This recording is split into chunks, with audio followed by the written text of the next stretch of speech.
Little shorts RJ शीतल के साथ।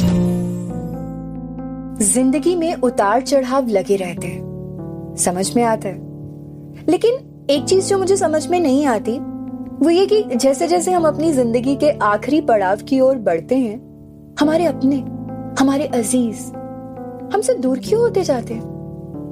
बिमला 80 साल की हो गई है।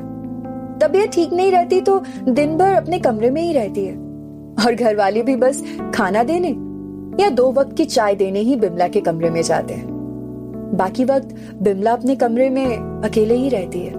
एक छोटा सा कमरा है बिमला का, जिसमें एक तरफ बेड लगा है और बेड की बगल में ही एक संदूक पड़ा है और बेड से थोड़ी सी दूरी पर एक कुर्सी पड़ी है।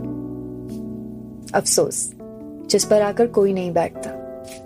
बिमला या तो दिन भर अपने कमरे की खिड़की से बाहर गली में देखती रहती है या फिर अपने संदूक में से कुछ पन्ने निकालकर अपने पुराने काले फ्रेम वाले चश्मे को लगाकर, जिसके राइट ग्लास पर ना हल्का सा क्रैक भी है, उस चश्मे को पहनकर उन पन्नों को पढ़ती रहती है और हल्का हल्का धीरे धीरे मुस्कुराती रहती है।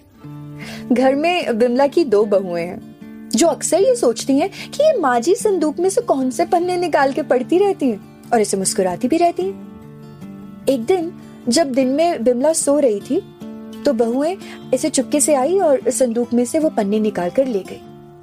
वो पन्ने दरअसल बिमला के पति द्वारा लिखी गई उसके लिए चिट्ठियां हैं।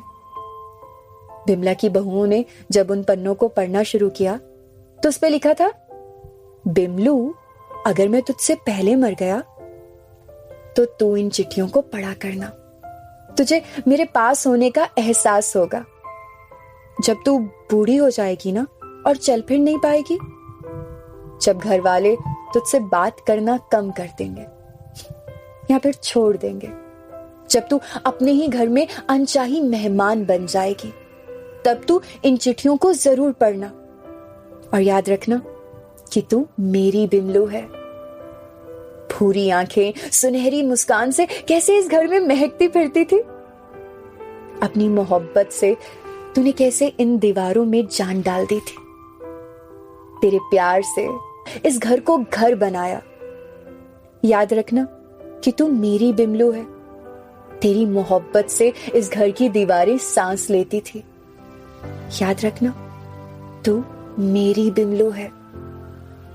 ये पढ़ के बिमला की बहुओं की आंखें नम हो गई और उन्होंने जाकर बिमला को गले से लगा लिया।